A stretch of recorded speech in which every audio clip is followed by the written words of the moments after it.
el tercer Elías, ya es su parte número 7, y va a ser una continuación de donde lo dejamos precisamente el sábado por la mañana anterior.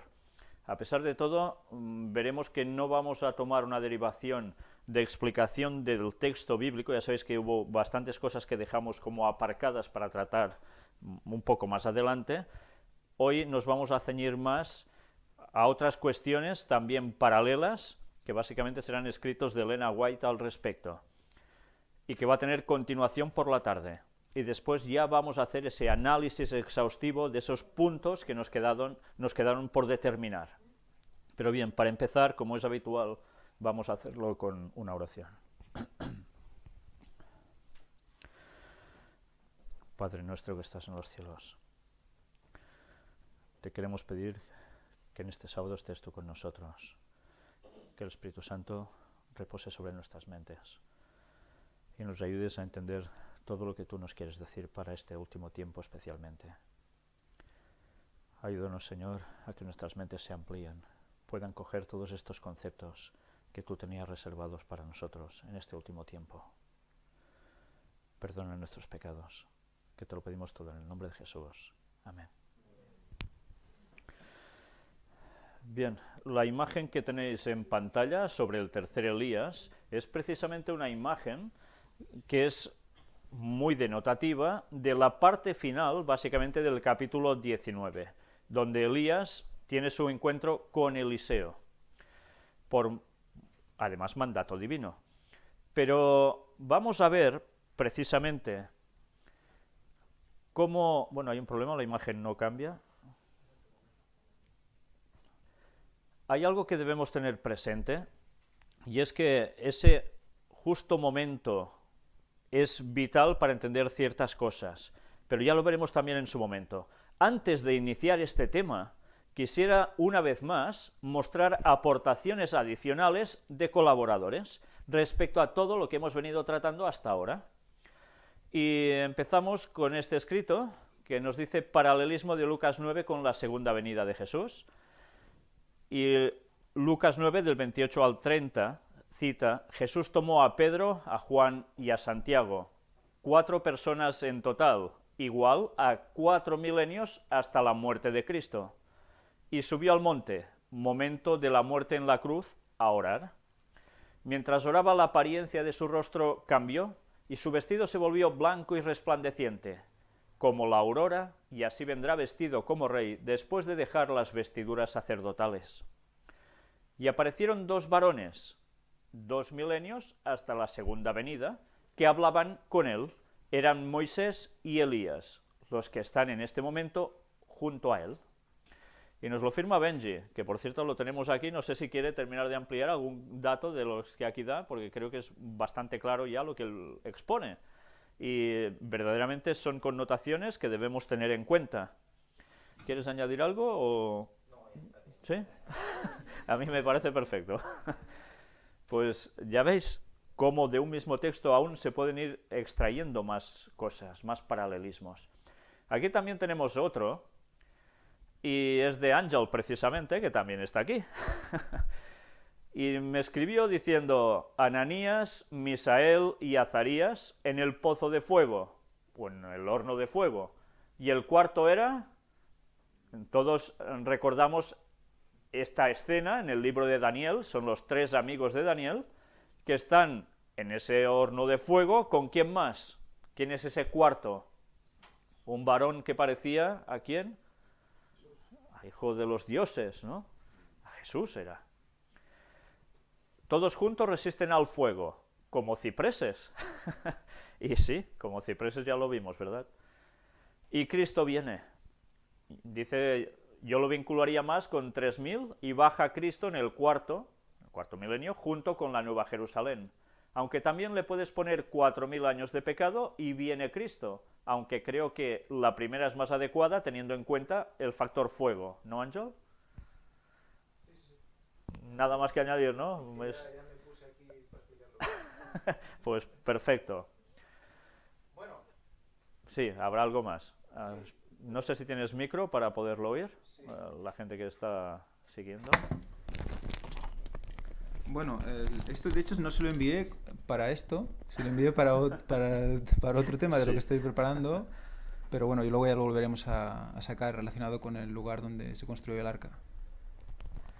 Ya veis que nos estamos dando cuenta de dos factores importantes. Uno, en distintas partes de la Biblia, y son muchísimas, y ya lo iremos viendo a partir, bueno, ya lo hemos visto a partir de estos primeros temas, y vamos a seguir viéndolo aún más a partir de hoy, donde se nos habla precisamente de estas simbologías con todo lo que esto tiene de repercusión. Pero además también estamos viendo, por otro lado, cómo los temas de puertas dimensionales que hemos estado presentando conjuntamente también entran precisamente en más de lo mismo, aunque parecían temas que nada tenían que ver. Pero luego Ángel estaba inspirado y va siguiendo. ¿Y qué nos dice Ángel aquí? Tú mismo, Ángel. Sí, mejor. Disculpa por el sonido. Vale. Noé entra al arca refugio 7 días antes. Al 7º día vino la lluvia. Al 7º día viene Cristo. Creo que Cristo tardará 7 días desde que sale del santuario celestial hasta que llega a la tierra, y que en esos 7 días se darán las 7 plagas, a plaga por día. Y a nosotros no nos tocarán porque estaremos en refugio, como en el arca, protegidos por los ángeles. Cuando Noé entra al arca, Jesús sale del santuario.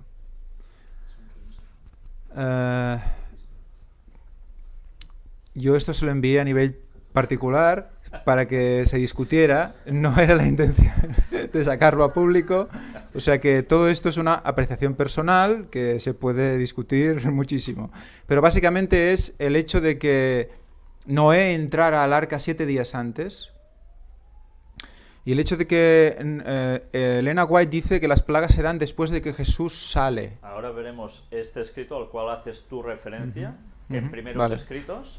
Tú mismo, si quieres leerlo. Vale.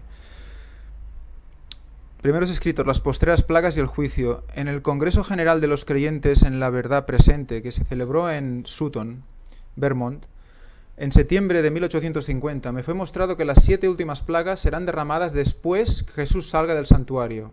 Este dato es muy interesante, ¿eh? Sí, sí. Las plagas suceden después que Jesús sale del santuario, no previamente. Sí, sí, es que eso, claro, implica que es muy cercano al momento de la llegada. Claro. Porque cuando sale él del santuario, ¿qué hace? Es cuando pronuncia las palabras consumado es. El que es injusto siga siendo justo todavía y el que es injusto siga siendo injusto todavía. ¿Y qué hace él con su vestimenta? Se cambia. Se muda de vestidos, se saca sus ropas de sumo sacerdote y se pone las de rey para venir a buscarnos. Y eso sucede en esos momentos. Sí, sí. Y bueno, y recordé que tardamos nosotros 7 días en llegar allí también, ¿no? Cuando nos recoge, ¿es eso? No recuerdo, bueno. Dijo el ángel: la ira de Dios y del Cordero es lo que causa la destrucción o muerte de los impíos. Al oír la voz de Dios, los santos serán poderosos y terribles como un ejército con banderas, pero no ejecutarán entonces el juicio escrito. La ejecución del juicio se producirá al fin de los 1000 años. Pues bien, ahora vamos viendo cómo este escrito se junta con lo que tú estabas diciendo precisamente aquí, ese paralelismo. Lo que está claro es que hay algo, esos 7 días antes dentro del arca implican algo que debemos de interpretar al tiempo del fin. Y podría ser esto. Es lo que el refugio, porque recordemos que uno de los significados de kafar en todas sus raíces, bueno, en todas sus derivaciones, uno de ellos era refugio. Y eso es lo que me llevó a decir esto, ¿eh? Pero en bueno. el séptimo milenio, ¿qué va a suceder?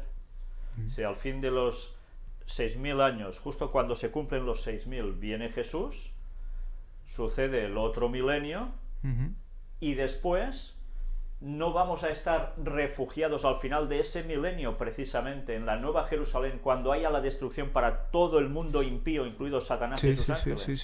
Sí. El reflejo del arca de Noé. Eso es brutal, sí, porque hablamos de cómo la bajada de las aguas representaba justamente eso. Y cómo otra vez la Nueva Jerusalén y el arca de Noé están también vinculadas, sí.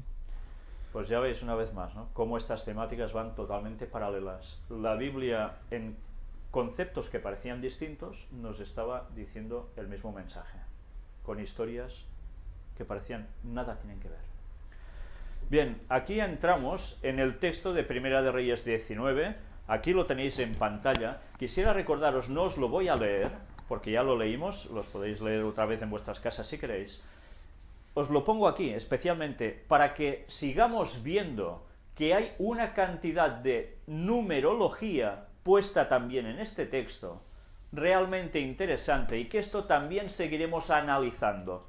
Y cuando digo numerología, no me estoy refiriendo a que cite en concreto números como 1, 2, 3, 4, sino también en cosas que se van escribiendo aquí y que aparecen, que se pueden contabilizar.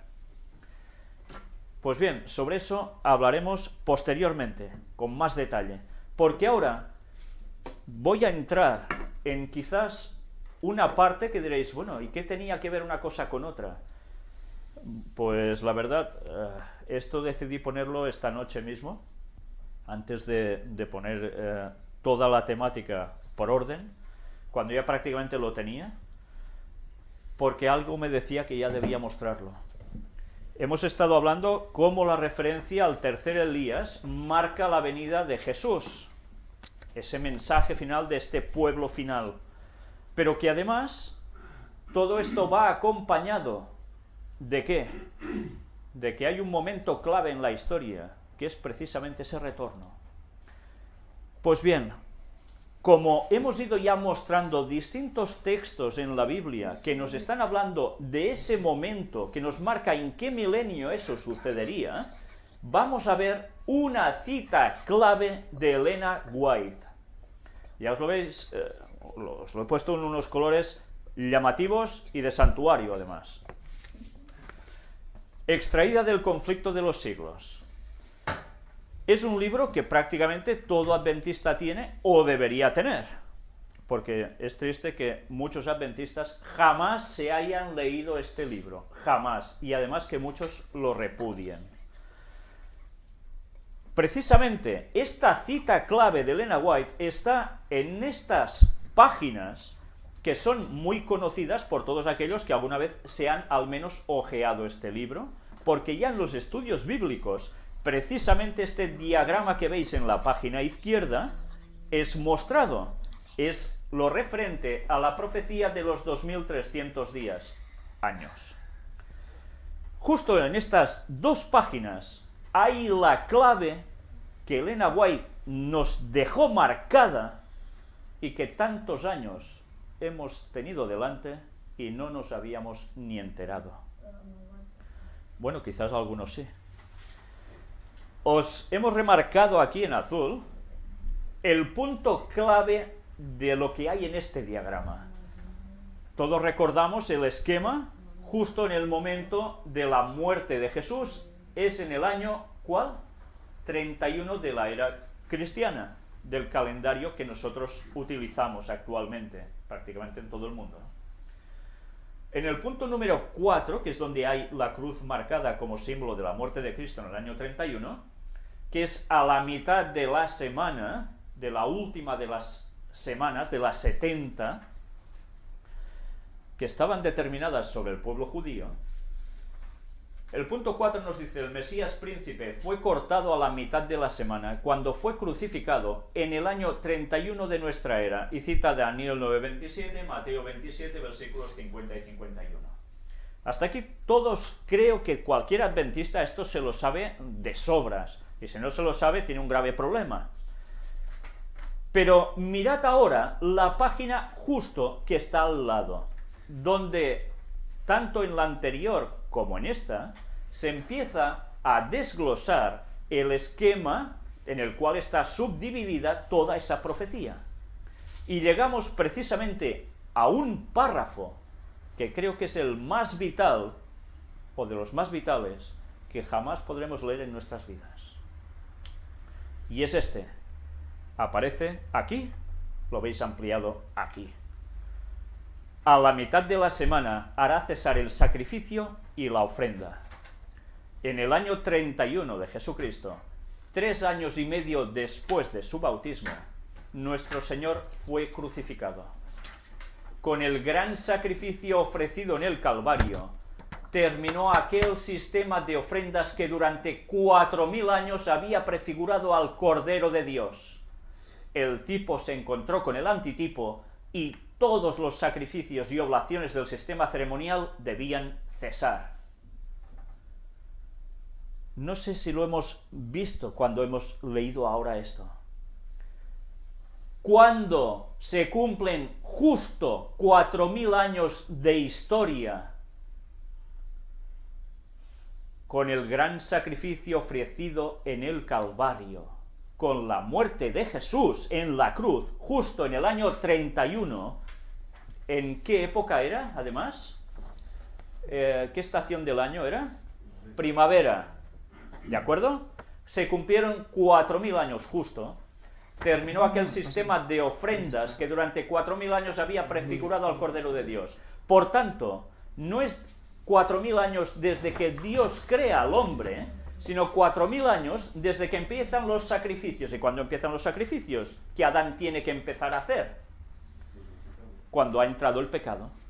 Por tanto, la Biblia nos contabiliza 4000 años de historia a partir de allí. A partir de ese momento es cuando nosotros debemos contar. ¿Y cuando volverá Jesús? Nos dicen los textos. Cuando se cumpla justo ¿qué año? El 6000. Por tanto, si en el año 31 de nuestra era pasaron 4000 años...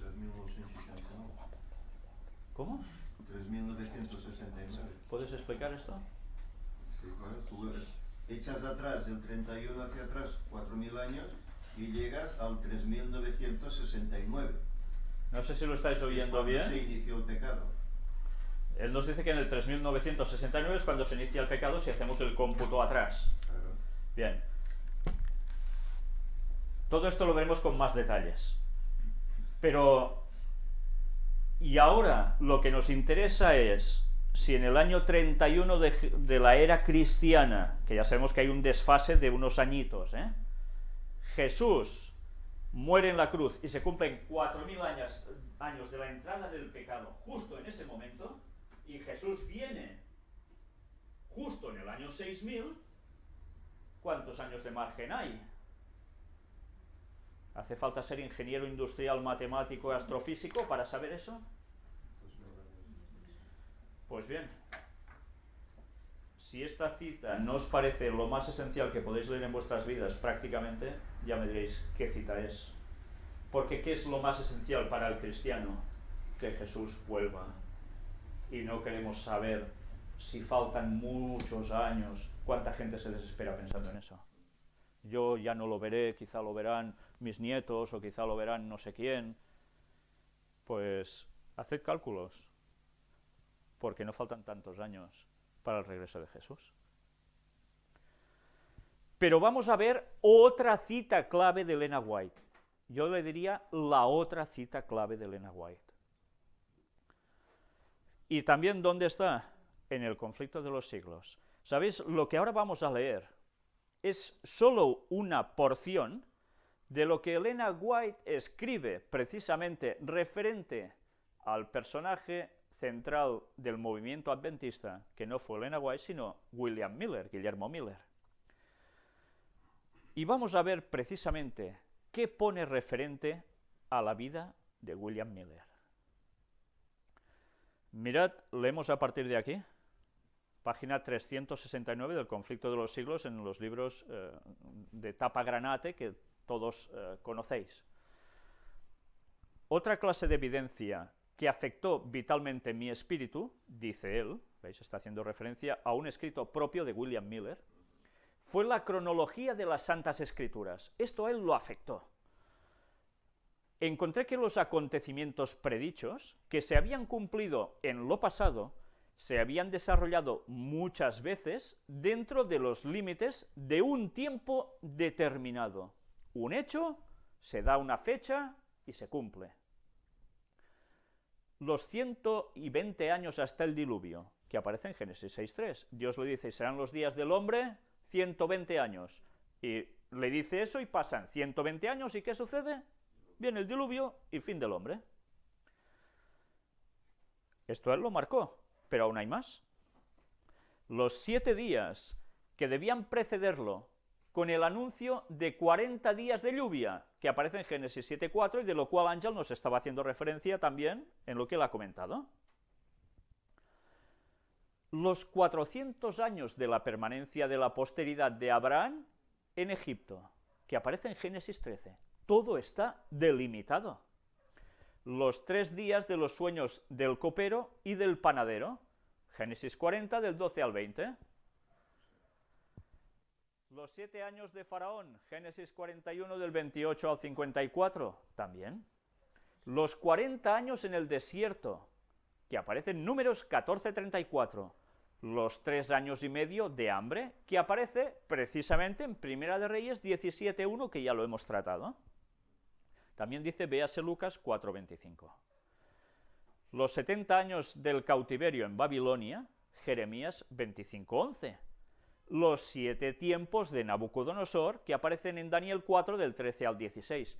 Y las 7 semanas, 62 semanas, y la 1 semana, que sumaban 70 semanas determinadas sobre los judíos, tal como aparece en Daniel 9, del 24 al 27. Todo está delimitado, marcado. Todos los acontecimientos limitados por estos periodos de tiempo no fueron una vez más que asunto profético, pero se cumplieron de acuerdo con las predicciones. Es evidente, todo tiene un punto en concreto, delimitado. Y William Miller se percató de esto, y cualquiera que sea un poco abierto se da cuenta de que esto es así. Pero mirad qué sigue diciendo ahora, estad atentos a esto, porque no tiene desperdicio. Por consiguiente, al encontrar en su estudio de la Biblia varios períodos cronológicos que, según su modo de entenderlos, se extendían hasta la segunda venida de Cristo, no pudo menos que considerarlos como los tiempos señalados que Dios había revelado a sus siervos. Claro, él entendía que Jesús volvía y hacía sus cálculos dándose cuenta de que evidentemente tiene que haber un cálculo para eso, porque en la Biblia está lleno, cada hecho tiene su contraposición en años marcados. Las cosas secretas, dice Moisés, pertenecen a Jehová nuestro Dios, mas las reveladas nos pertenecen a nosotros y a nuestros hijos para siempre. Y el Señor declara por el profeta Amós que no hará nada sin que revele su secreto a sus siervos los profetas. Y esto aparece en Deuteronomio 29:29 y Amós 3:7. Y atención ahora, atención ahora. Así que los que estudian la palabra de Dios pueden confiar que encontrarán indicado con claridad en las Escrituras el acontecimiento más estupendo que debe realizarse en la historia de la humanidad. No hay fecha, ¿verdad? ¿Y quién dice ahora no hay fecha, ni se puede saber? No hablo de día y hora, fecha. Si Elena White mismo nos lo está diciendo que está indicado con claridad en las Escrituras, ¿cuál es el acontecimiento más estupendo que debe realizarse en la historia de la humanidad? Es la segunda venida de Jesús.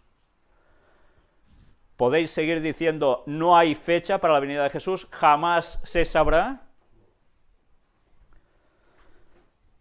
Termina diciendo el texto: estando completamente convencido, dice Miller, de que toda escritura divinamente inspirada es útil, segunda de Timoteo 3:16, que en ningún tiempo fue dada por voluntad de hombre, sino que fue escrita por hombres santos inspirados del Espíritu Santo, segunda de Pedro 1:21, y esto para nuestra enseñanza, para que por la paciencia y por la consolación de las Escrituras tengamos esperanza. Romanos 15:4.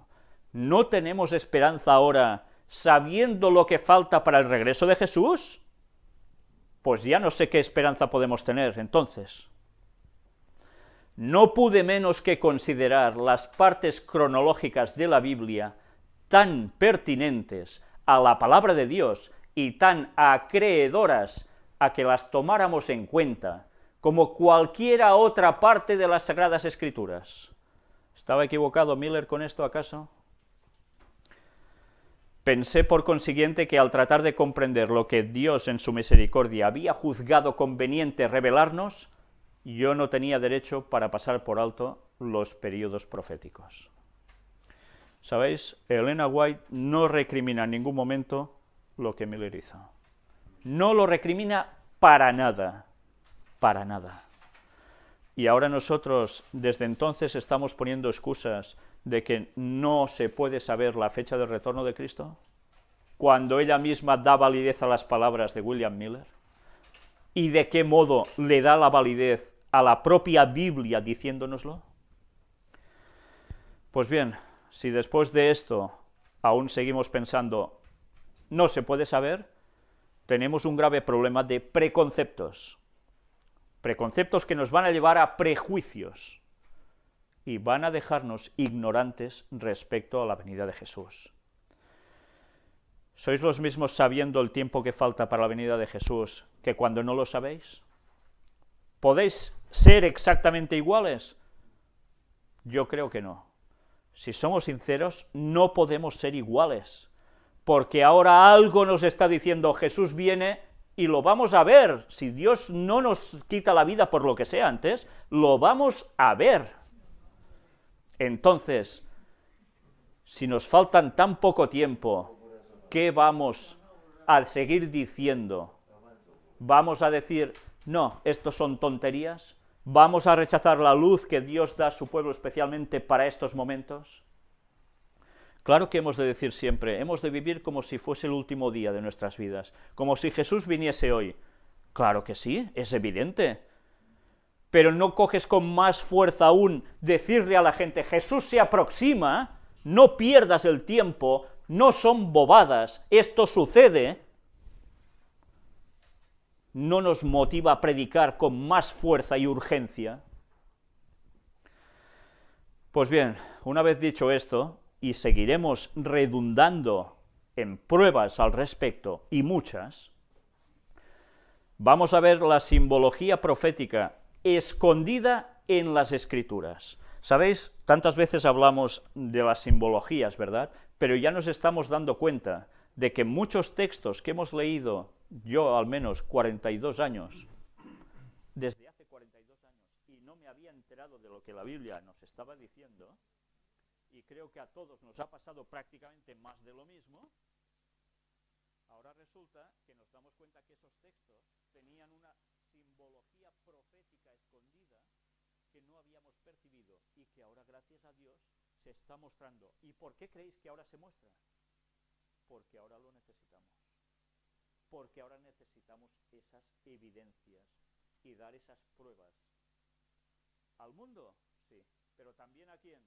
A los propios hermanos adventistas. Esto evidentemente va a hacer una criba, ¿eh? Tened esto claro. ¿Qué sucedió en 1840 con William Miller, en esa década? Provocó una criba esta situación. Pero no por gusto de nadie, sino por el mensaje. ¿Qué va a suceder ahora? ¿Creéis que va a ser muy distinto? ¿Qué está profetizado que va a suceder dentro de las iglesias? Lo mismo que sucedió se va a repetir, tened esto presente. Pues bien, vamos a ver precisamente esta simbología profética escondida en las Escrituras. Y vamos a empezar con textos numéricos simbólicos.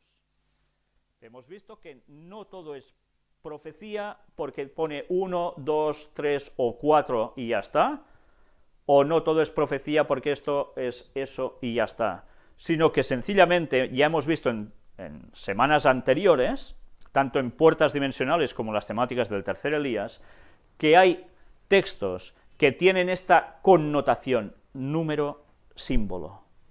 Y vamos a ver por qué estoy diciendo esto. Mirad un texto que tantas veces hemos leído y que es curioso porque muchos quizás ni recordamos que está en nuestras Biblias. Y ahora me sabéis decir si es así o no. Primera de Crónicas, capítulo 20, versículos del 4 al 8. Así de simple, versículos del 4 al 8. Después de esto aconteció que se levantó guerra en Gezer contra los filisteos. Y Sibecai Usatita mató a Sipai de los descendientes de los gigantes y fueron humillados. O sea, alguien se levanta y mata a descendientes de gigantes. Volvió a levantarse guerra contra los filisteos. ¿Quién era el gigante más conocido de los filisteos? Goliat. ¿Pero era el único? No era el único. Mirad ahora que sigue diciendo. Y Elhanán, hijo de Jair, mató a Lami, hermano de Goliat geteo, que era otro pedazo de gigante. El asta de cuya lanza era como un rodillo de telar, que eso debería ser la pera, vamos. Y volvió a haber guerra en Gat, donde había un hombre de grande estatura, el cual tenía 6 dedos en pies y manos, 24 por todos, y era descendiente de los gigantes. Aquí nos da un detalle curioso, 6 dedos. Sobre esto se ha escrito mucha parafernalia, sobre todo del mundo, ya sabéis, tipo extraterrestre, que se hablando de que se nos crearon, etcétera, etcétera. Pero este dato, bueno, es una curiosidad y ya está. ¿Creéis que este dato es una curiosidad y ya está? Hombre, evidentemente no es muy normal ver una persona con 6 dedos en cada mano y en los pies. Pero casos ha habido. Y también personas que, ya puestos a decir, tienen como unas membranas aquí entre los dedos. Claro, enseguida mucha gente dice, uy, esto es porque nos crearon esos que parecían ranas del espacio. Bueno, pues salvando estos comentarios tontos, sacados de contexto de mucha gente, muy mal basados, esto no está aquí por casualidad. Y ahora vamos a terminar de verlo. 24 por todos y era descendiente de los gigantes, cuando ha hecho su suma, Este hombre injurió a Israel, pero lo mató Jonatán, hijo de Simea, hermano de David. O sea, el sobrino de David, ¿qué hace? Va y también hace lo mismo que hizo su tío con Goliat. Estos eran descendientes de los gigantes en Gat, los cuales cayeron por mano de David y de sus siervos. Y ahora termino y digo, ¿y qué? ¿Y qué? ¿Cuántos de vosotros recordabais que esto está en vuestras Biblias? Es que a veces hay detalles que dices, ostras, yo no recuerdo que sucediera esto de ir a matar gigantes toda esta gente. Vamos a ver este texto que nos está diciendo. ¿Cuántos gigantes aparecen aquí? 3. Destrucción de 3 gigantes. Y curiosamente hay uno que tiene 6 dedos en cada mano, que en total son 24 dedos. ¿Y? Ya hemos cogido unos números, 3 gigantes, mirad una vez más las simbologías. No solo es día por año, ya os lo dijimos la semana anterior. Hay otro tipo de simbologías. 3 gigantes igual a 3000 años. ¿Y qué sucedió? La destrucción y la victoria. Pues ahora aplicad esto a la eternidad. 3000 años, ¿y qué va a suceder después de Jesús? La destrucción con su segunda venida y la victoria eternas, ¿o no? Lo mismo. Perdón. 6 dedos, 6000 años. 24 dedos, 6 por 4 es el resultado de esta operación. 6000 años total de historia y 4000 años parcialmente aparición de Cristo en la tierra, destrucción y salvación desde los 4 ángulos de la tierra, 6 por 4, 24, que además podemos dividir 2 más 4 igual a 6. Y el 6, ya sabemos que es que, una vez más, número del hombre, los 6000 años y el regreso de Jesús. En esos pocos versículos, bajo numerología simbólica, nos estaba indicando precisamente el tiempo desde Jesús, cuando apareció en Belén, y sobre todo su muerte en la cruz, hasta el final, hasta su regreso. Y después, toda la historia de la humanidad.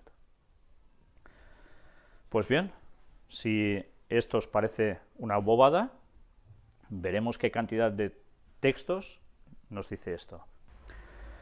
Una vez presentado todo esto, evidentemente decimos, bueno, ¿y 24 qué tiene que ver?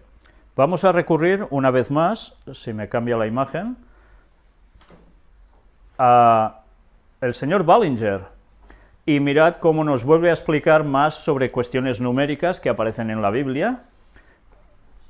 ¿Y qué nos dice sobre el número 24?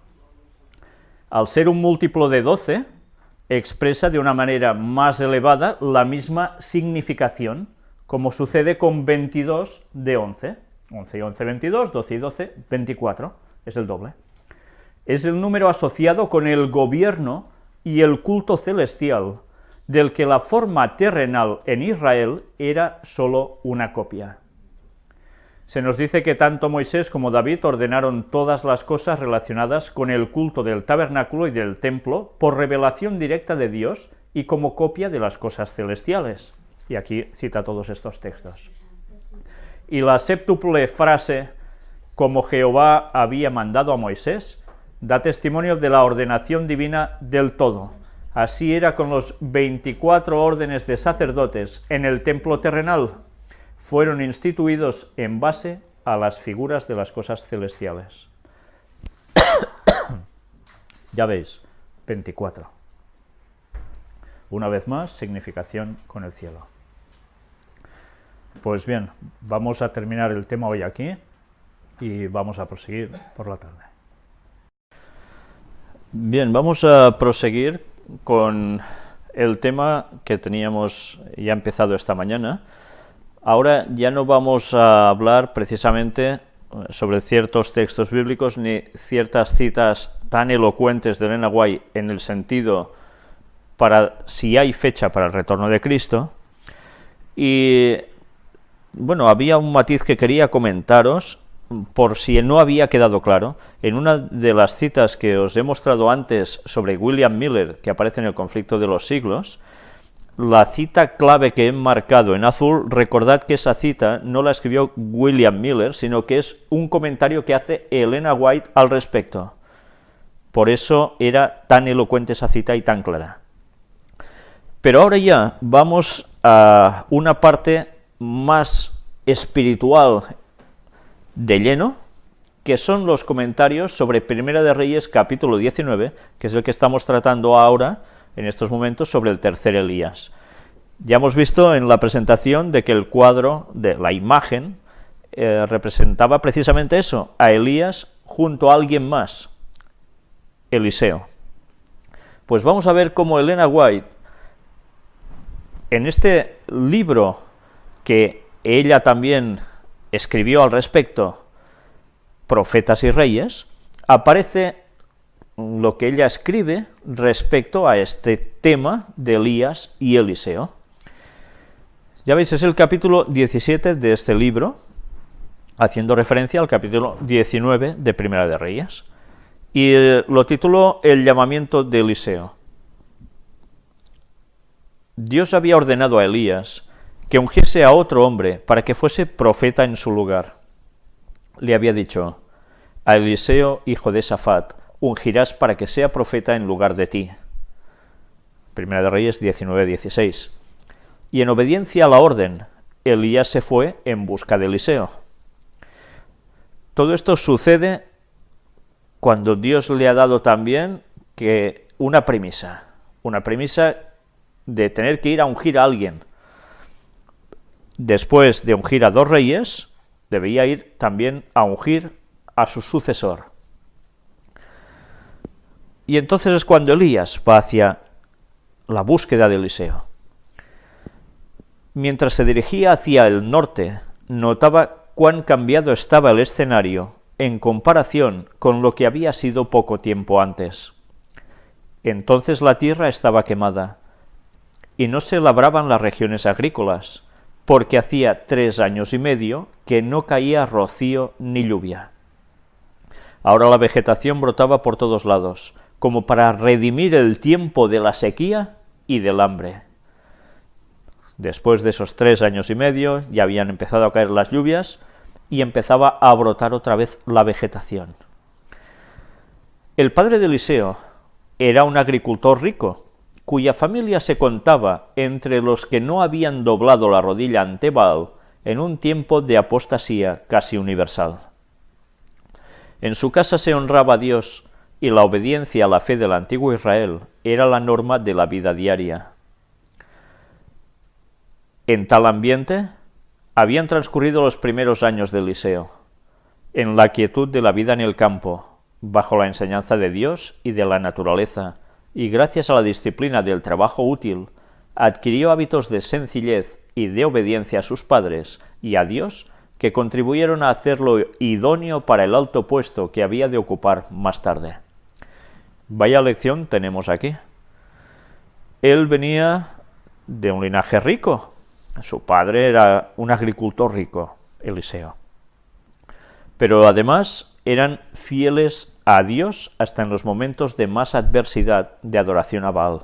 Eran uno de esos 7.000 que no habían doblado sus rodillas ante Baal.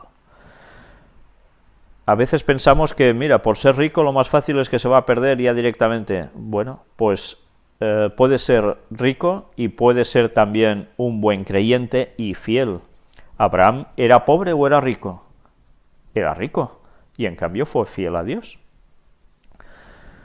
Pero además es interesante notar que la vida en el campo fue la que dio a Eliseo ese punto esencial para poder ocupar después ese sitio tan especial como profeta de Dios y sustituto de Elías.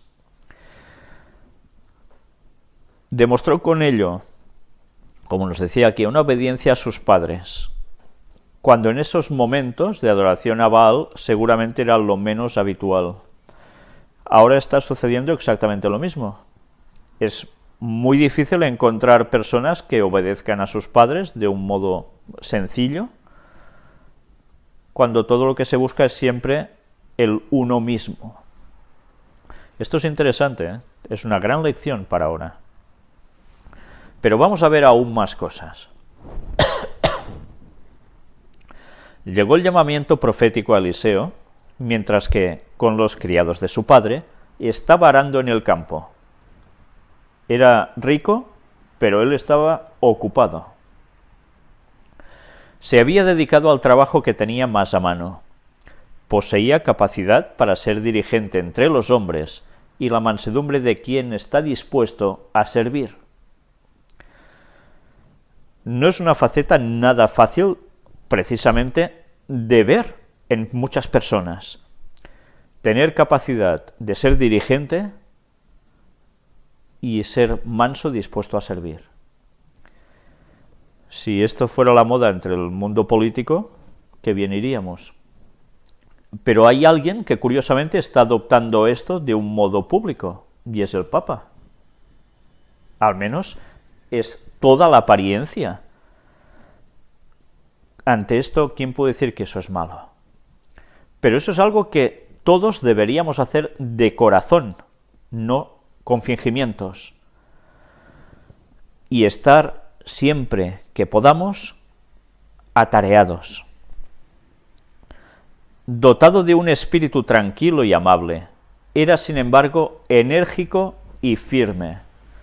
Tantas veces se dice, uy, es que este es muy tranquilo. Cuando una persona se dice que es muy tranquila, al menos en este país, es que es una persona que todo le resbala, que no se preocupa por nada, pero que tampoco tiene mucha energía para hacer las cosas. En cambio, él era de un espíritu tranquilo y amable, pero al mismo tiempo podía ser enérgico y firme, y combinaba estas cualidades. ¿Son las cualidades de qué? De un auténtico líder. No de un dictador, sino de un auténtico líder del pueblo de Dios. Manifestaba integridad y fidelidad, así como amor y temor de Dios. Y en el humilde cumplimiento del trabajo diario, adquirió fuerza de propósito y nobleza de carácter, mientras crecía constantemente en gracia y conocimiento. Al cooperar con su padre en los deberes del hogar, aprendía a cooperar con Dios. Esto deberíamos tenerlo presente también a la hora de educar a nuestros hijos. Cooperar en los deberes del hogar también te ayudan a aprender a cooperar con Dios. Elena White escribe mucho al respecto y en Conducción del Niño, ese libro recopilatorio suyo, se dan muchas directrices al respecto. El detalle de que es trabajo diario con lo que se adquiere fuerza de propósito y nobleza de carácter, nos está indicando ya algo esencial.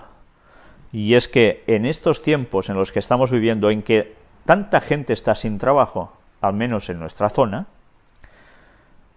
algo va a quedar afectado en el carácter de las personas, sobre todo de los jóvenes, que no pueden tener un empleo diario y que va a repercutir en su forma de ser. Si podéis y no tenéis trabajo, quizás una solución es ir a vivir al campo. Quizás allí encontráis trabajo de algo, de labores campestres, por duras que puedan ser. Bien, cada uno sabe lo que tiene que hacer con sus vidas, pero realmente tengamos presente que lo que queremos es adquirir el carácter ideal para poder servir a Dios a lo máximo. Pero mirad ahora qué escribe ella, que también es mucho más que interesante. Por su fidelidad en las cosas pequeñas, Eliseo se estaba preparando para cumplir otros cometidos mayores. Día tras día, por la experiencia práctica, adquiría idoneidad para una obra más amplia y elevada.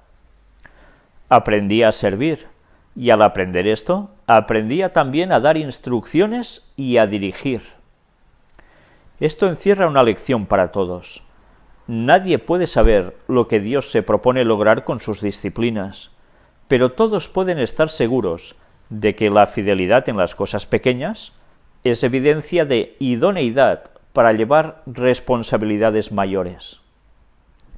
Cada acto de la vida es una revelación del carácter, y únicamente aquel que en los deberes pequeños demuestra ser obrero que no tiene de qué avergonzarse, tal como aparece en 2 de Timoteo 2:15, puede ser honrado por Dios con una invitación a prestar un servicio más elevado. Es curioso cuando todo esto se nos está mostrando y cuando podemos coger lo que aquí se nos dice e ir comparando con lo que vemos normalmente. Cuántas ansias de poder, de querer ser algo, de querer tener una gran responsabilidad, sucede ya en puestos de trabajo de muchas personas, pero lo peor es cuando esto sucede a nivel de creyentes dentro de iglesias, en las cuales se busca el llegar a un cargo máximo, pero se busca muy poco el servir a los demás. Solo empezando con las cosas pequeñas, sirviendo a los demás, te vas capacitando para poder conseguir también dirigir y llevar adelante una tarea mayor que Dios pueda llegar a encomendarte. Pero no se pueden dar saltos de abajo hasta arriba de golpe, porque el carácter quizás no está preparado para conseguir todo esto. Es un proceso diario. Todo esto evidentemente nos lleva a pensar algo. Quien quiera ser el mayor entre vosotros debe ser vuestro servidor, dijo Jesús.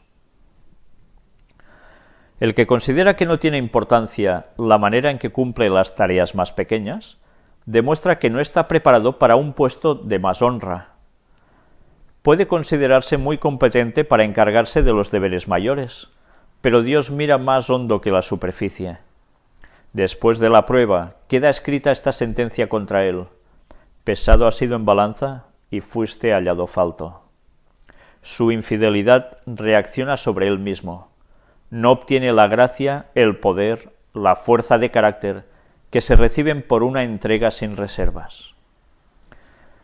Una vez más, no somos conscientes que las cosas pequeñas, la fidelidad en las cosas pequeñas, el trabajo bien hecho, trabajemos de lo que trabajemos, va a dar su fruto precisamente en nuestro carácter, que al fin y al cabo es lo único que Dios podrá utilizar en las personas. Con un buen carácter, preparado para todo lo que Dios quiera transmitirle, es como Dios puede trabajar hacia esa persona y hacia los demás. Por no estar relacionados con alguna obra directamente religiosa, muchos consideran que su vida es inútil, que nada hacen para hacer progresar el reino de Dios. Si tan solo pudiesen hacer algo grande, con cuánto gusto lo emprenderían. Pero porque solo pueden servir en cosas pequeñas, se consideran justificados por no hacer nada. En esto hierran. Un hombre puede estar sirviendo activamente a Dios mientras se dedica a los deberes comunes de cada día, mientras derriba árboles, prepara la tierra o sigue el arado. Cualquier trabajo es digno ante Dios, pero no solo esto, sino que siendo fieles en esas cosas pequeñas de cada trabajo, es cuando nos estamos capacitando, no siendo conscientes de ello, y así Dios puede utilizar nuestro carácter ya formado para hacer cosas mayores. ¿Sabéis? Hay algo que siempre me ha llamado mucho la atención, y es que lo he visto en varias iglesias, pero principalmente en la que yo he vivido más tiempo. Y allí siempre me he dado cuenta de una cosa. Cuando las personas tienen cargos un poco elevados, para que me entendáis, son de mandar mucho, pero difícilmente son de actuar ellos para que todo vaya bien. Todos sabemos cómo en las iglesias adventistas el diaconado básicamente se ha convertido en preparar las cosas para que todo funcione, y es una forma de servir totalmente a la iglesia. Pero curiosamente, siempre hay esos casos en los que alguien se encarga mucho de decir, haz esto, haz eso, pero ellos jamás hacen nada. Solo mandan, y ese paso intermedio se lo han saltado a la torera, porque lo consideran que eso es una faena para otros, de la cual parece ser que ellos no son dignos. Pues esas ansias de querer hacer algo mayor, saltándonos las cosas pequeñas, el servir nosotros mismos, puede provocar que seamos desechados por Dios, porque nuestro carácter no se habrá formado lo suficientemente bien y Dios no podrá utilizarnos. Tantas veces pensamos que es que Dios puede utilizar a cualquiera y ya está, y sí puede utilizar a cualquiera, pero puede utilizar a cualquiera que quiera hacer las cosas bien, no a quien no quiere hacer las cosas bien. Tantas veces he oído también de personas que decían, es que yo trabajo de esto, yo trabajo de lo otro, a mí me gustaría servir todo el día al Señor, y se encuentran mal por no poder hacer eso, y su trabajo cotidiano a veces tampoco lo hacen bien. Todo esto no prepara al creyente para hacer una obra superior. Dios sabe en qué momento debemos ser elegidos o estamos preparados para hacer algo distinto, pero eso está en manos de Dios, no en nuestras manos, mientras nosotros debemos hacer las cosas que tengamos a nuestra mano del mejor modo posible, y Dios ya hará. ¿Sabéis? Hay algo curioso, y os lo digo porque ya sabéis que yo desde hace ya un tiempo solo me dedico a preparar temas, presentarlos, a responder gente a través de los mensajes que me escriben, de llamadas de teléfono, etcétera, etcétera. Me paso prácticamente todas las horas del día y casi de las de la noche haciendo esto. Pero yo no he hecho toda la vida esto. No os lo estoy diciendo para ensalzarme, tened esto presente, sino como una situación de ejemplo. Recuerdo cuando era un pintor, un sencillo pintor, no de cuadros, sino de casas, cuando les hablaba del Evangelio a los trabajadores que estaban haciendo una obra a mi lado, sean albañiles, fontaneros, lo que fueran, hablaba de temas que evidentemente ya tenían relación con las conferencias, porque las primeras conferencias de la serie El Gran Engaño, cuando fueron grabadas, yo aún seguía trabajando. Y han pasado muchos años, hasta hace muy pocos meses, que ahora puedo hacer esto gracias a la buena voluntad de la gente que me ayuda económicamente para ello. Pero recuerdo que la gente que trabajaba conmigo, cuando oían de qué temas les hablaba y les pasaba algún DVD de las primeras conferencias que hicimos, me decían: ¿y qué haces tú aquí? Si tendrías que estar hablando, unos decían, bueno, claro, ya sabéis, en las obras es típico, no, tú ya deberías estar de ministro, tú deberías estar en la radio, tú deberías estar en la tele, tú... Bueno, ya sabéis, esas cosas típicas. Pero, y yo también pensaba, Señor, a mí me gustaría ya poder trabajar las 24 horas del día para tu causa, pero de momento aún me tienes pintando. ¿Qué de hacer? Pues me tuve que conformar en seguir haciendo las dos cosas a la vez, trabajar mis 9 horas al día y además, cuando terminaba, pues hacer todo lo que tenía en mis manos de trabajo, preparando las conferencias, respondiendo gente, etcétera, etcétera, que ya me ocupaba muchas horas y me tenía que recortar horas de sueño para poder estar con todo.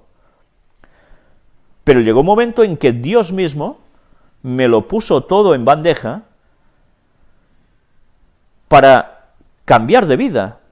Sí, después tuve otra vez un gimnasio, gracias también a Ángel, y juntos estuvimos allí prácticamente unos 3-4 años con este gimnasio, predicando el Evangelio, haciendo las conferencias desde allí, pero trabajando, pues, ¿cuántas horas al día? Muchas, muchísimas, más que cualquier trabajador normal asalariado. Y trabajando casi 13 horas cada día, me dedicaba igualmente a seguir, mientras estaba por la gente en el gimnasio, a hacer todo lo de la palabra de Dios. Todo el ministerio del cuarto ángel que ya estaba funcionando. Llegó un momento en que la situación se puso de tal modo en que Dios me lo dispuso para que sencillamente ya hiciese el cambio a lo que ahora estoy haciendo. Pero todo ha sido progresivo. Y ya tengo 49 años. No lo he podido hacer con 20, ni con 30, ni con 40. Ha tenido que ser a esta edad. Pues Dios me ha marcado las pautas. Él sabía el porqué de las cosas. Con esto os lo estoy diciendo no para que digáis, uy, mira, que este es el más bonito de todos, no, sino porque lo tengáis como un ejemplo de que Dios va actuando, va preparando las cosas, y cuando Él lo dispone, te da esa posibilidad, si Él lo cree necesario y oportuno. Quizás otras personas deberán seguir trabajando así durante más tiempo. Os lo digo porque hay personas que me escriben y me dicen, quiero trabajar todo el día en tu ministerio. Ojalá pudiese ser así, pero las personas deben automantenerse también. Es lógico, no hay entradas para abastecer a cientos de personas en un ministerio, ni decenas siquiera.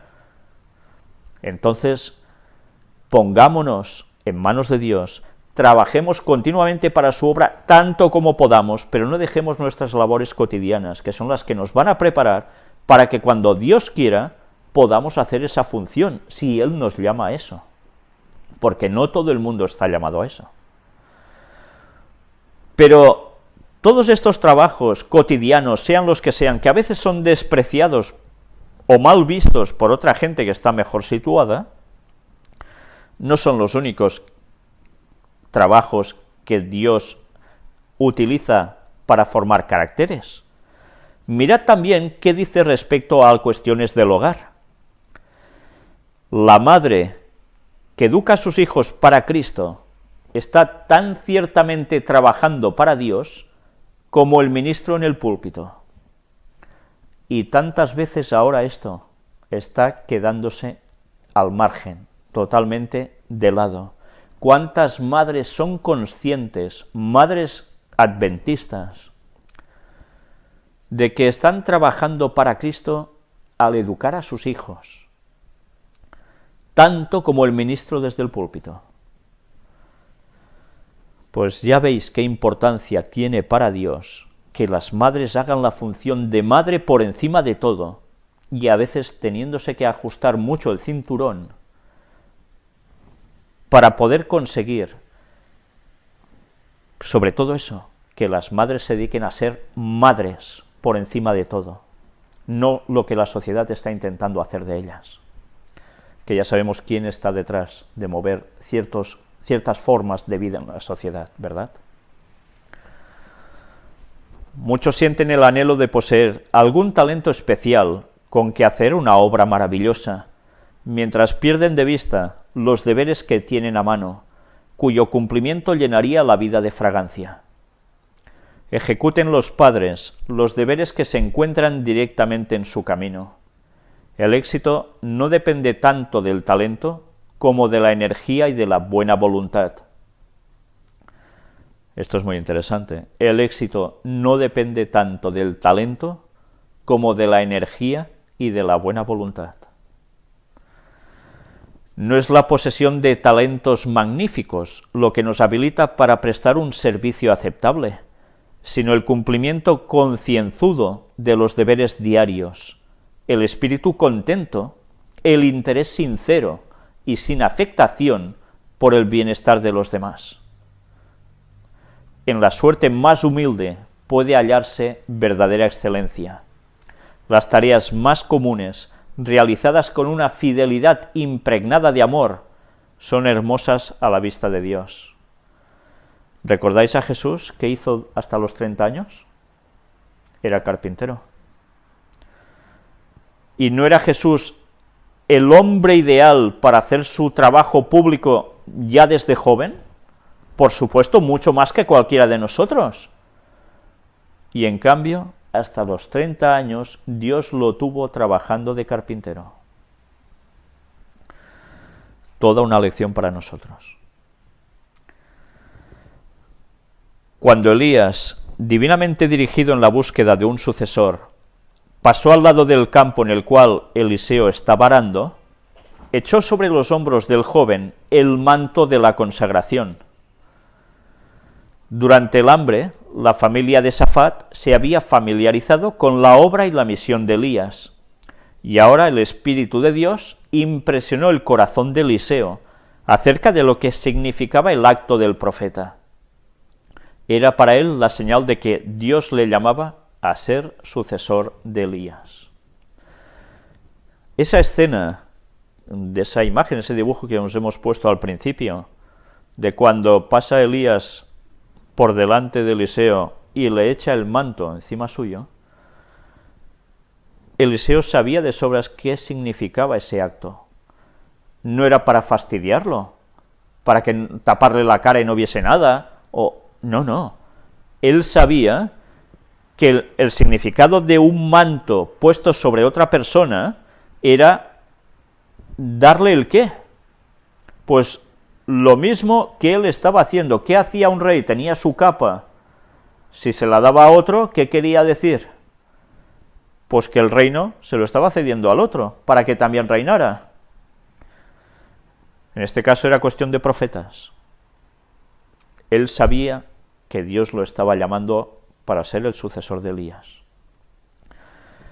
Entonces, dejando él los bueyes, vino corriendo en pos de Elías y dijo: mirad este trozo lo que quiere decir.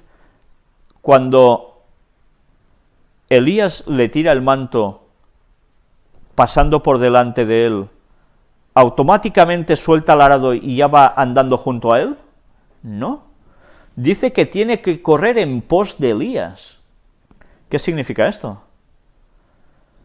Pues que aún debió seguir un punto trabajando, haciendo sus surcos, o no sé qué hacía con esos bueyes, con esas yuntas de 12 bueyes, y cuando él termina eso, va directamente. O sea, es fiel en su trabajo hasta ese mismísimo punto. Y cuando va corriendo, precisamente hasta llegar a Elías, le dice: ruégote que me dejes besar mi padre y mi madre, y luego te seguiré. Elías respondió: ve, vuelve, ¿qué te he hecho yo? No dijo esto para rechazarlo, sino para probar su fe. Eliseo debía tener en cuenta el costo, decidir por sí mismo si quería aceptar o rechazar el llamamiento. Dios no obliga, ¿eh? Dios llama, tú decides. Si sus deseos se aferraban a su hogar y sus ventajas, quedaba libre para permanecer allí. Pero el joven comprendió el significado del llamamiento. Sabía que provenía de Dios y no vaciló en obedecer. A veces, cuando nos imaginamos las escenas de Elías y Eliseo, no nos hacemos cargo de la edad de uno y de la edad del otro. Elías ya era un hombre veterano, pero Eliseo dice que era joven. Trabajaba para su padre en el campo, era joven. Y Elena White aquí lo refiere de un modo muy claro. Era una persona joven. Y como joven podía haber dicho: uy, yo estoy muy cómodo en mi casa, estoy muy bien, esto ya lo puede hacer otro. Porque, sabiendo la experiencia de Elías, ¿quién se ponía a suplirlo? ¿Quién se ponía a jugarse la vida para servir así públicamente al pueblo, siguiendo a Dios, siendo un portaestandarte? Él valoró esto, pero no lo valoró por encima de seguir a Dios y hacer su voluntad. Sabía que provenía de Dios y no vaciló en obedecer. Ni por todas las ventajas mundanales se habría privado de la oportunidad de llegar a ser mensajero de Dios, ni habría sacrificado el privilegio de estar asociado con su siervo. Me recuerda la experiencia de otra persona que se fue de un país a otro oyendo el llamado de Dios para servir a Dios. No os digo el nombre de la persona, pero os digo que la conozco. Y volvióse de en pos de él, y tomó un par de bueyes, y matólos, y con el arado de los bueyes coció la carne de ellos, y dióla al pueblo que comiesen. Después se levantó, y fue tras Elías, y servíale, tal como indican los versículos 20 y 21.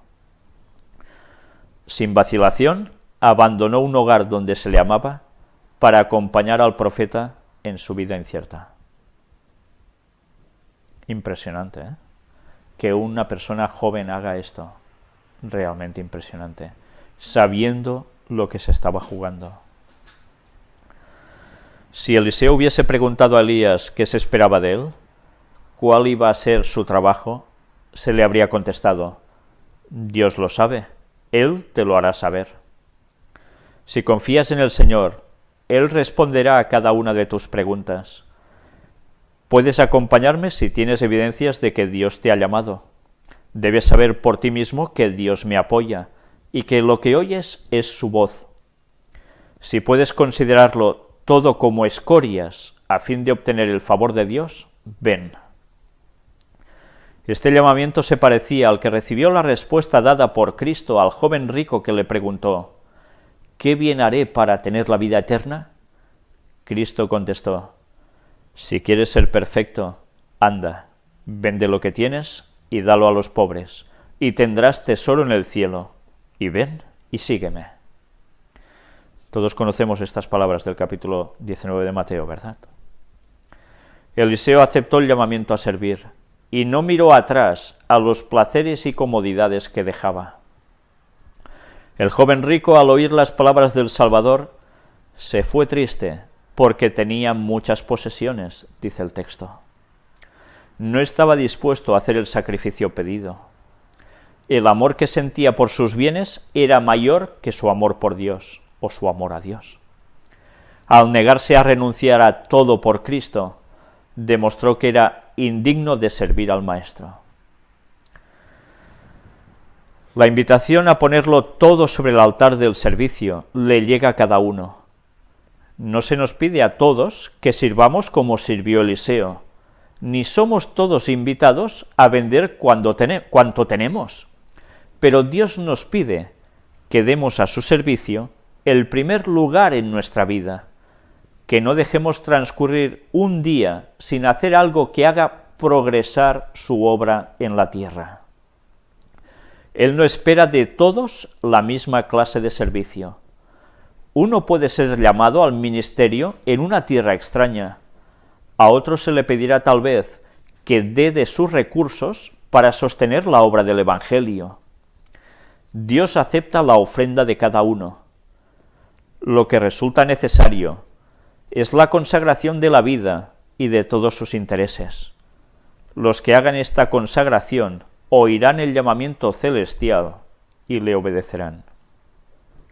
¿Cuántas personas, supongo que todos habéis conocido gente así, que su mundo es su trabajo, su vida es su trabajo, y cuando terminan de trabajar aún piensan en el trabajo, y se van a dormir pensando en el trabajo, y se levantan pensando en el trabajo, pero no piensan en hacer para nada la obra de Dios? Porque estoy hablando de cristianos, no estoy hablando de gente del mundo en general, que no conozcan a Dios.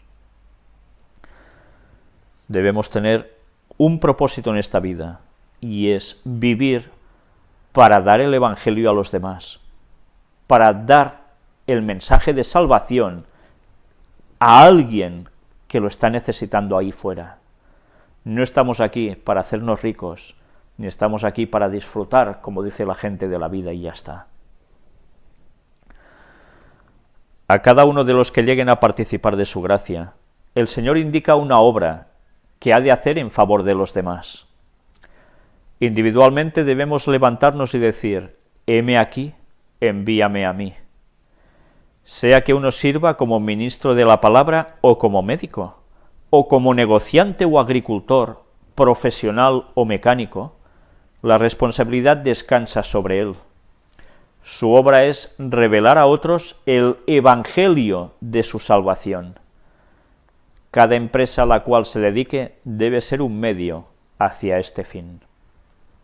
¿Sabéis? Hay personas que cuando ponen negocios, los ponen solo para poder vivir o enriquecerse de eso, pero no piensan en que hacer ese negocio también, o ese trabajo, tiene que servir para buscar ocasiones para dar el Evangelio a los demás. Imaginaos ahora cuando, bueno, ya sabéis que, os lo he dicho antes, he sido pintor prácticamente toda mi vida. También he trabajado muchos años al lado de mi hermano, que también lo veis muchas veces presentando escuelas sabáticas y alguna predicación. Y cuando íbamos por las casas, no solo íbamos a pintar, pero siempre con nosotros llevábamos algo de material para dar el Evangelio, además, cómo no, de todo lo que nosotros les dijésemos hablando. Pero ¿sabéis? Hay un algo que muchas veces no tenemos presente, y es que haciendo nuestro trabajo a la perfección y con nuestro modo de ser, podemos dar un mayor testimonio a veces que hablando.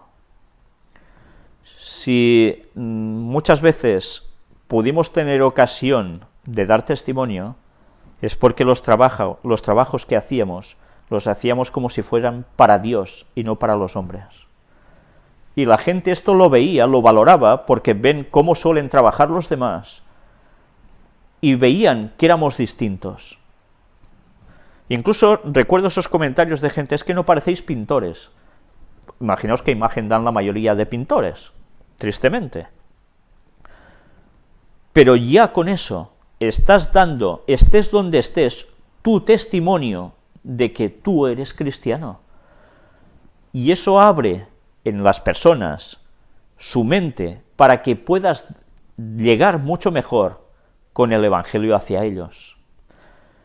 Y cada vez que íbamos por una casa, íbamos dando el Evangelio. ¿Cuántos conflictos de los siglos hemos regalado? ¿Cuántas revistas, cuántos folletos, cuántos DVDs de las conferencias cuando ya estaban circulando los DVDs.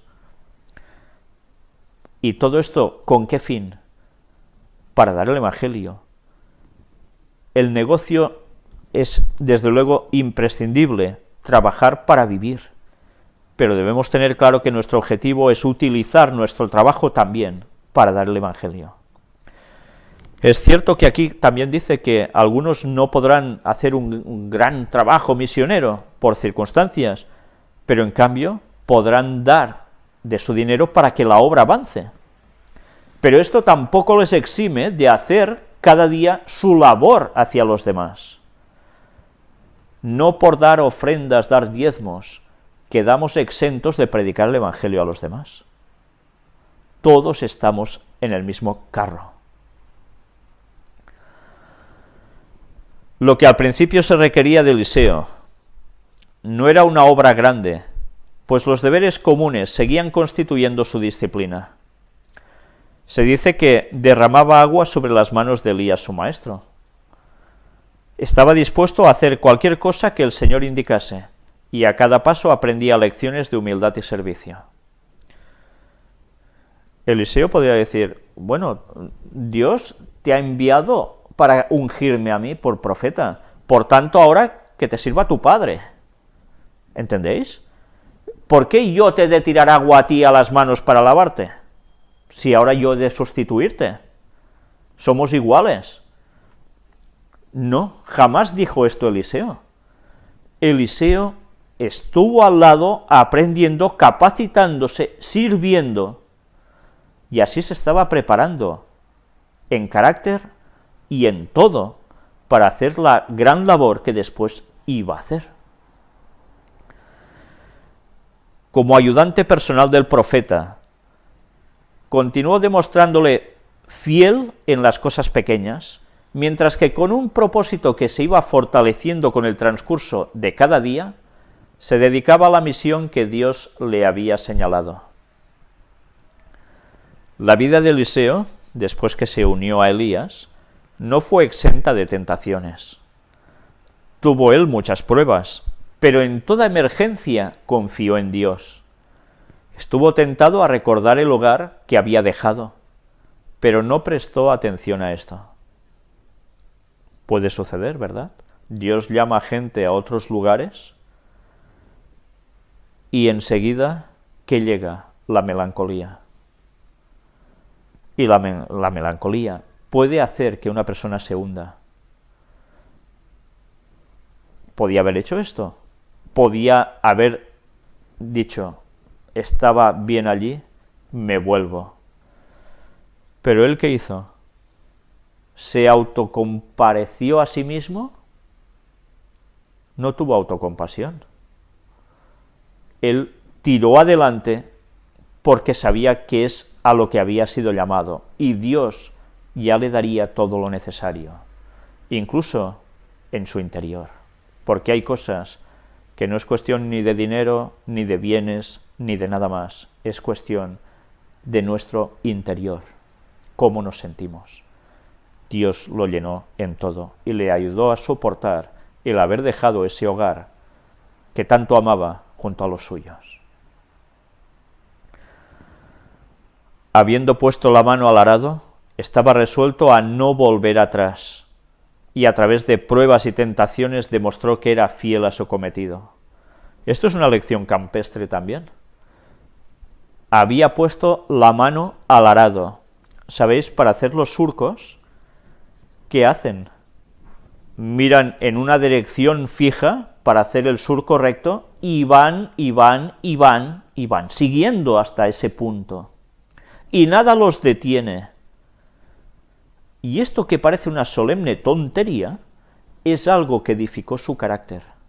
Ese trabajo cotidiano, con objetivo, que nada lo iba a torcer, le sirvió para seguir adelante con su cometido. ¿Cuántas veces no damos importancia a lo que hacemos cotidianamente en nuestros trabajos que nos están formando el carácter?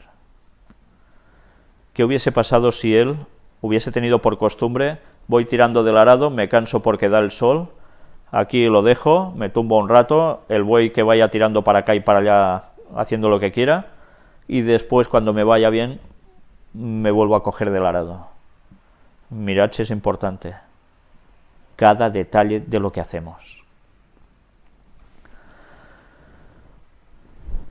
Mirad cómo después sigue diciéndonos algo también muy interesante.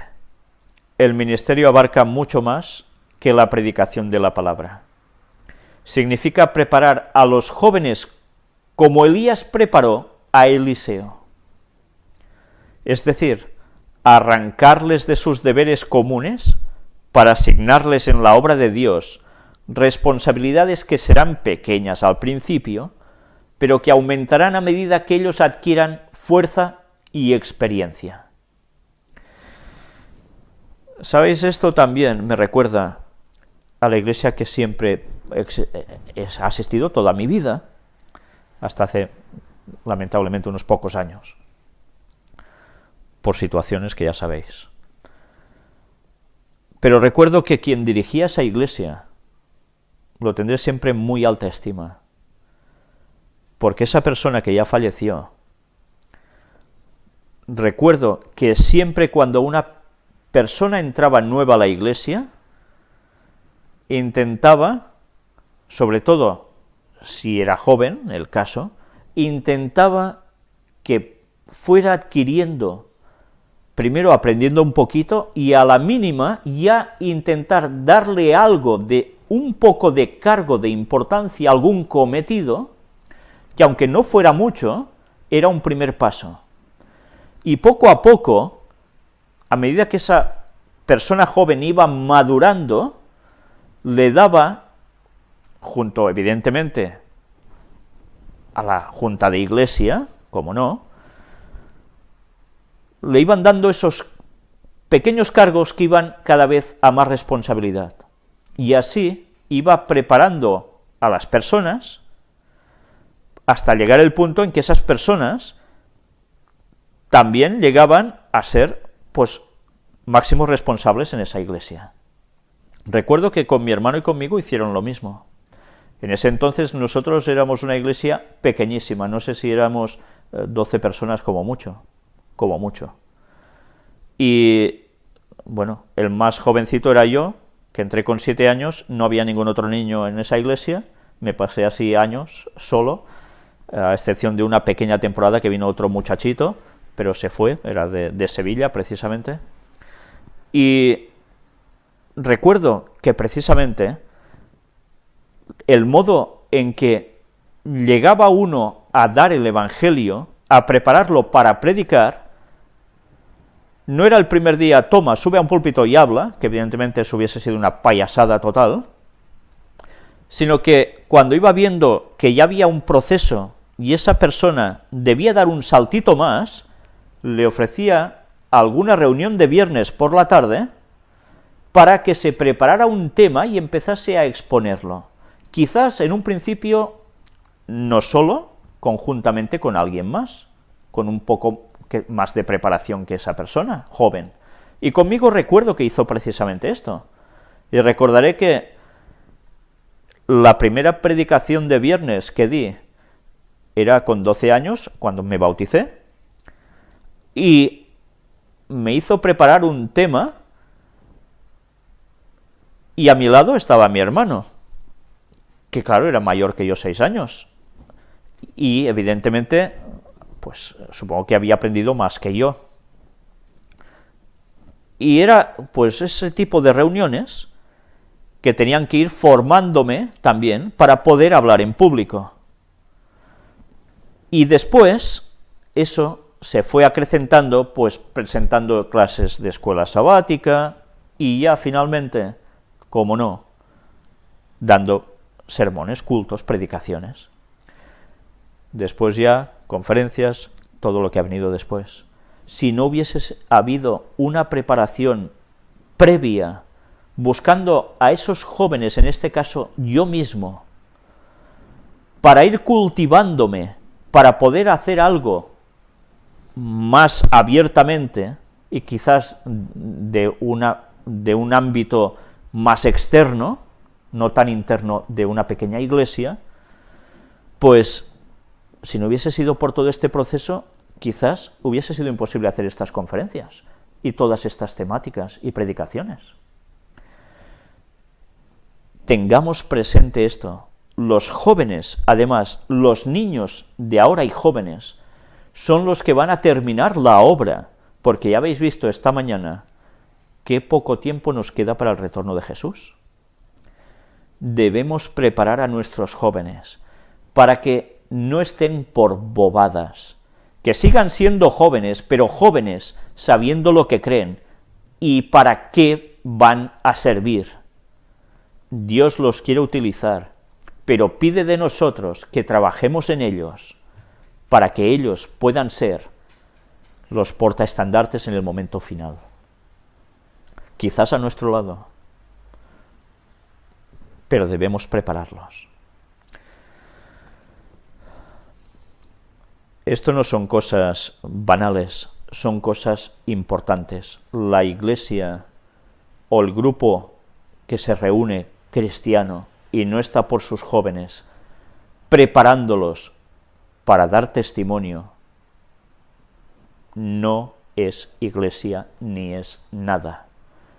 Las iglesias que tienen a jóvenes solo para distraerlos con, mira, ahora un club de conquistadores, a un club de no sé qué, vamos a hacer estas manualidades, vamos a hacer esto de aquí, vamos para allá, y bueno, que puede estar más o menos bien, pero no se preparan específicamente en aprender de la palabra de Dios, trabajar sus caracteres y de aquí predicar, de nada va a servir. Se les dará teatro, que hagan mucho el payaso, mucha mímica, mucho lo que sea, pero se los prepara para dar el mensaje de salvación a los demás directamente. Tengamos esto presente. Hay en el ministerio hombres de fe y oración, hombres que pueden decir lo que era desde el principio, lo que hemos oído, lo que hemos visto con nuestros ojos, lo que hemos mirado y palparon nuestras manos tocante al verbo de la vida, lo que hemos visto y oído, eso os anunciamos. Ya sabéis ese texto de 1 de Juan 1, versículos 1 y 3. Los obreros jóvenes e inexpertos deben ser preparados por el trabajo realizado en relación con estos experimentados siervos de Dios. Así aprenderán a llevar cargas. Los que se dedican a dar esta preparación a los obreros jóvenes prestan un servicio noble. Y vuelvo a detenerme, pensando en cuando las cosas empezaron a torcerse hace años ya, en muchas iglesias, cuando se decía, no, los jóvenes solo tendrán sus reuniones especiales aparte con jóvenes, los mayores a un lado, los jóvenes en otro. ¿Y qué van a hacer? Pues bueno, yo todo lo que vi eran prácticamente burradas, pérdidas de tiempo, nada o muy poco para preparar a los jóvenes como obreros. Y eso empezó a causar una división entre los jóvenes y los mayores. Los mayores ya no podían estar con los jóvenes intentando corregirles si cabía en algo, prepararlos, sino que los jóvenes se iban a montar su fiesta, entendedme, su forma de hacer, que tan pocas veces tenía que ver con la palabra de Dios. Y ese abismo ha terminado en que muchos jóvenes, y ya os hablo de mi época cuando era joven, ahora ya no están en las iglesias. Se han ido, hace muchos años que ya se han ido, porque no se los preparaba para hacer la obra de Dios. Se los distraía, pero no se los preparaba. Y ahora, ¿dónde están esos jóvenes? Sabéis, a veces me escribe gente, y gente que ha sido adventista, gente que incluso yo había conocido, algunos no, pero que habían dejado la iglesia siendo prácticamente de mi edad hace ya muchos años. Gracias a Dios, el Señor ha seguido llamándolos. Y gracias a Dios a través del mensaje del cuarto ángel, del ministerio, de nuestro mini ministerio, por alguna circunstancia Dios les puso algún vídeo, algún DVD delante y se han vuelto a enganchar a Dios.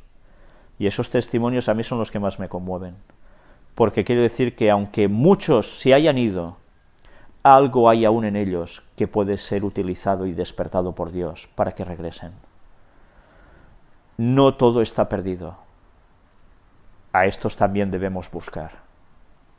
Pero la Iglesia va a pagar muy caro, y lo está pagando muy caro, la pérdida de jóvenes que estén por lo que deben estar, que estén bien instruidos en las doctrinas de la palabra de Dios, y no que empiecen a especular y a sacar falsas doctrinas, y a ir derivando hasta que finalmente ya no saben realmente ni qué creen, y finalmente terminan fuera de las iglesias.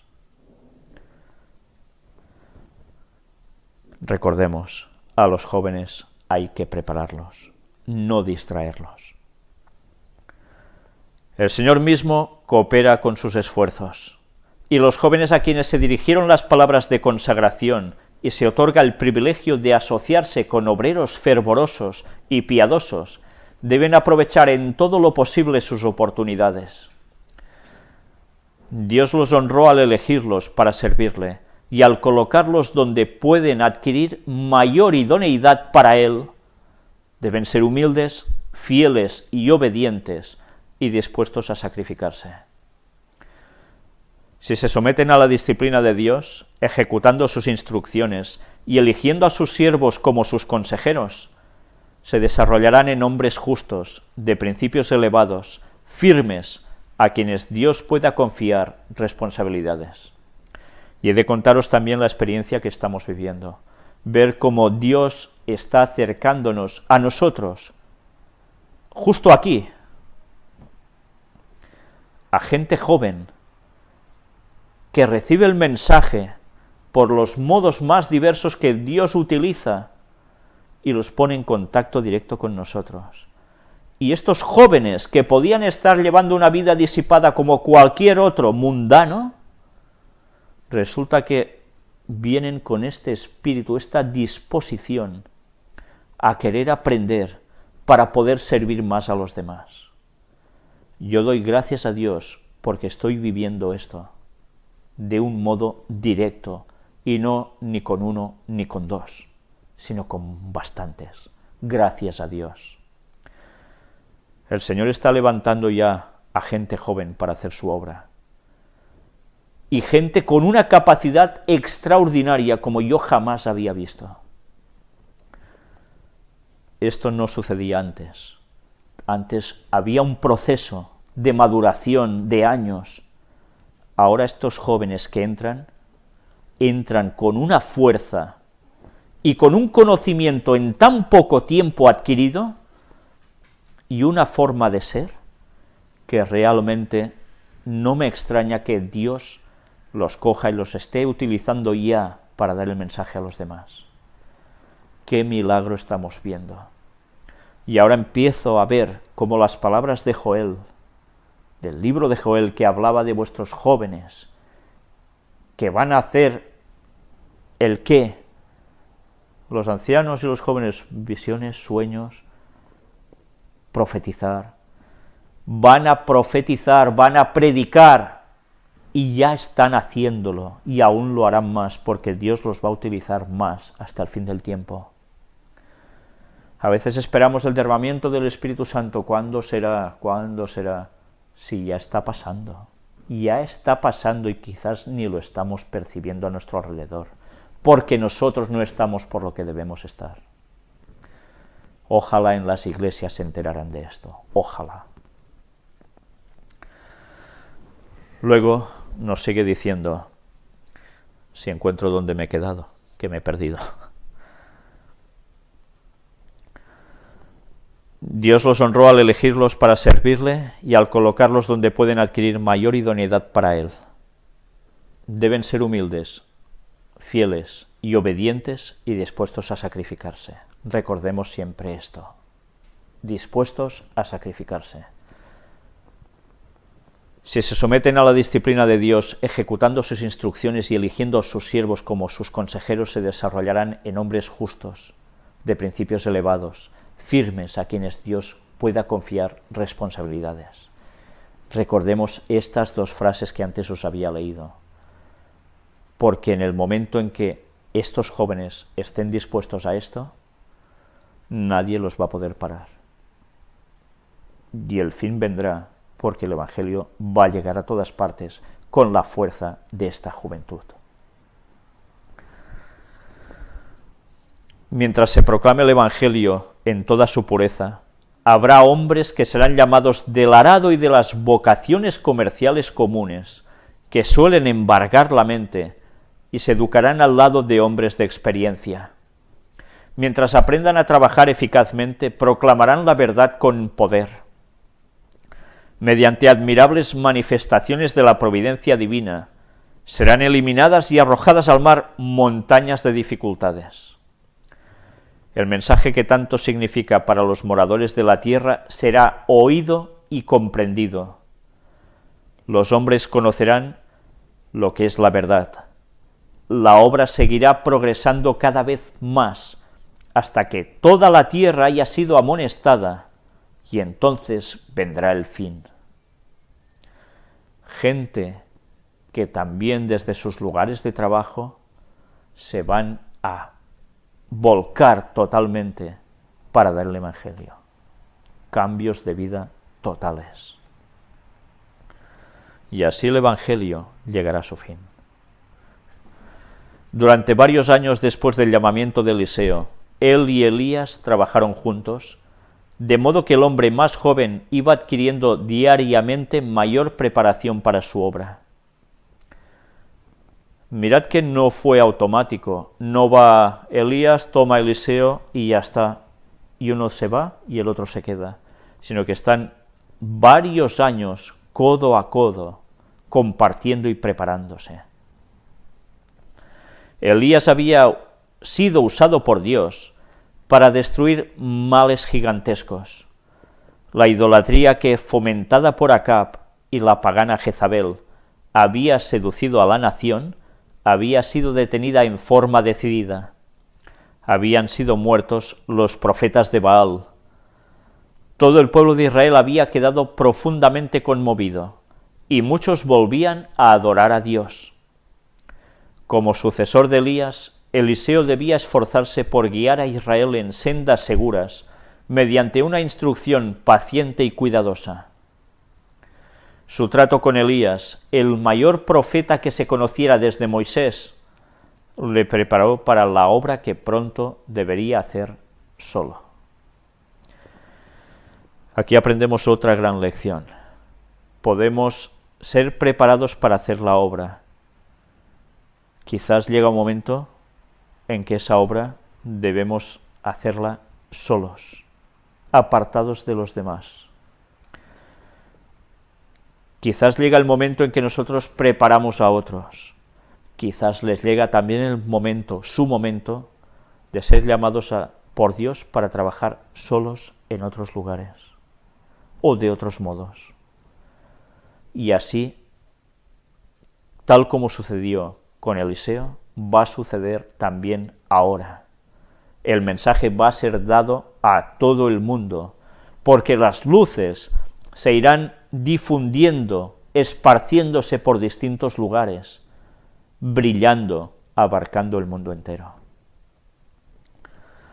Una y otra vez durante esos años de ministerio conjunto, Elías debió reprender severamente males flagrantes. Cuando el impío Acab se apoderó del viñedo de Nabot, fue la voz de Elías la que profetizó su condenación y la de toda su casa. Esto lo veremos en próximos capítulos de Primera de Reyes. Y cuando Cocías, después de la muerte de su padre Acab, despreció al Dios viviente y se dirigió a Baal-zebub, dios de Ecrón, fue la voz de Elías la que se oyó una vez más en ardiente protesta. Mirad, toda la vida de Elías como profeta fue sencilla, fue durísima. Fue durísima, pero ¿a qué punto fue tan dura? que prácticamente todo lo que hacía era de denuncia, denuncia, denuncia y denuncia. ¿Por qué? Porque la situación no correspondía con otra cosa más. Se daba el mensaje, sí, pero era una denuncia continua. Mirad qué paralelismo, una vez más, entre el Elías y el tercer Elías. ¿Cuál va a ser el mensaje de este tercer Elías? El mensaje de Apocalipsis 18, el mensaje del cuarto ángel que se une a los otros 3 de Apocalipsis 14. ¿Y en qué consiste ese mensaje? Como dice Elena White, es un mensaje de denuncia. Denuncia por lo que hace el Vaticano, encubiertamente. Denuncia por lo que está haciendo el protestantismo apóstata, que se ha apartado de la verdad. Y denuncia por lo que está haciendo todo el mundo del espiritismo. No solo el espiritismo, ya sabéis, de bola y cartas, sino de las sociedades secretas que trabajan conjuntamente con el Vaticano para llevar al mundo hacia el gran engaño. Es un mensaje continuo de denuncia, pero también denuncia lo que se hace mal dentro del pueblo de Dios. Tengamos eso presente, porque Dios va a hacer una criba, y ya la está haciendo. Es un mensaje de denuncia continuo, y el fin va a llegar. Nosotros debemos dar ese mensaje de denuncia. Claro que tantas veces nos gustaría dar un mensaje de, mira, todo es paz, paz, paz, paz y seguridad, ¿verdad? ¿Cuántas veces oímos eso desde los púlpitos? Quizás no pronunciando estas palabras, pero todo con un mensaje de amor, amor, amor y amor. Y no se está diciendo las cosas que hay en verdad, porque no interesan. Y como eso causa repulsión, es mejor echar fuera a esa gente que no escucharlos. Pues ese debe ser nuestro mensaje, para preparar un pueblo para la venida del día de Dios. Y quizá digamos cosas que no gusten, pero hay que decirlas. Quizás vamos a oírnos muchas peores cosas de las que ya nos hemos oído, y más dando el mensaje de que sí hay una fecha para la venida de Jesús. Tengamos eso presente, porque los problemas van a volver a surgir. Y recordemos, la historia de William Miller no va a ser una historia aislada, volverá a tener su repetición. Pero esta vez el fin va a ser muy distinto. Ya no es un error, 1843, ya no es un segundo error, 1844, sobre la fecha de la venida de Jesús. Ahora viene la tercera. En la tercera va la buena. La tercera es el número de la divinidad, el 3.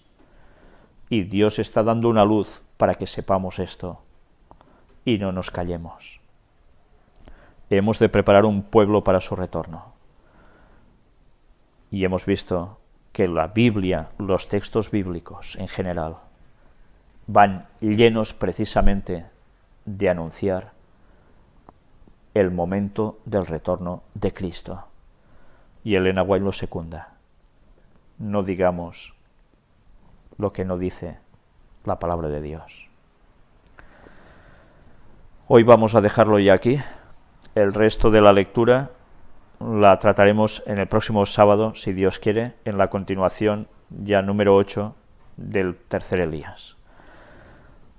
Ojalá todo sirva para prepararnos y preparar a los jóvenes que Dios está llamando a nuestro lado para darles el mensaje de salvación, no solo a ellos, sino todos juntos a este mundo que está a punto de perecer. Haced vuestros números, ya habéis visto que no quedan tantos años para el regreso de Cristo. Ahora nos viene lo más duro, pero ahora viene cuando más debemos acercarnos a Dios y más debemos seguir diciendo la verdad hasta el fin, pase lo que pase. Que Dios nos ayude a ello. Que Dios os bendiga.